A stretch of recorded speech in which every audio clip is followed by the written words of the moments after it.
लाडकी बहीण योजनेतील महिलांची संख्या महिनाभरात 5 लाखांनी घटली। डिसेंबरमध्ये 2,46,00,000 लाभार्थी, जानेवारीत संख्या घटून 2,41,00,000 नव्या नियम अटींचा परिणाम। मुंबईत आढळला जीबीएसचा पहिला रुग्ण, तर पुण्यात उपचारादरम्यान आणखी एका रुग्णाचा मृत्यू। राज्यात जीबीएस आजाराचा 6वा बळी, रुग्णांची संख्या 173। लवकरच पीएमपीएमएलला नव्या 1000 बसेस मिळणार। पुण्याच्या सार्वजनिक वाहतूक व्यवस्थेसंदर्भात मोठा निर्णय।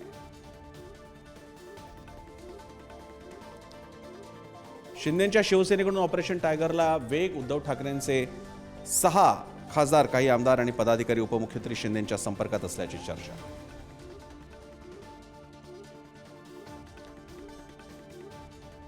महाराष्ट्रातील निकालात घोळ, राहुल गांधींचा आरोप। अचानक मतदार कुठून वाढले, निवडणूक आयोगाला सवाल। तर दिल्लीत पराभवाच्या भीतीनं राहुल गांधींचं वक्तव्य, फडणवीसांचा पलटवार। जतमध्ये 4 वर्षाच्या चिमुकलीवर अत्याचार करून हत्या, जतमधील कायदा सुव्यवस्थेवर पुन्हा प्रश्न। घटनेनंतर सांगलीत संताप, जत आणि मिरजमध्ये कडकडीत बंद।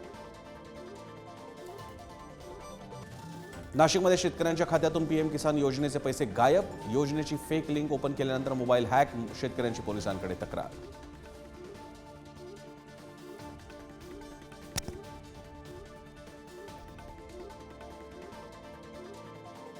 अभिनेता सलमान खानच्या हत्येचा कट रचल्याप्रकरणी अटकेत असलेल्या 2 आरोपींना जामीन, पुराव्यांच्या अभावामुळे मुंबई हायकोर्टाकडून जामीन मंजूर।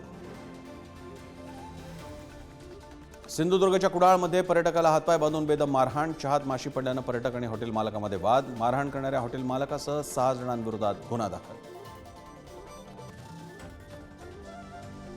रिझर्व्ह बँकेकडून सामान्य नागरिकांना मोठा दिलासा, 5 वर्षात पहिल्यांदाच आरबीआयकडून रेपो दरात कपात, आगामी काळात गृहकर्ज, वाहन कर्ज होणार स्वस्त।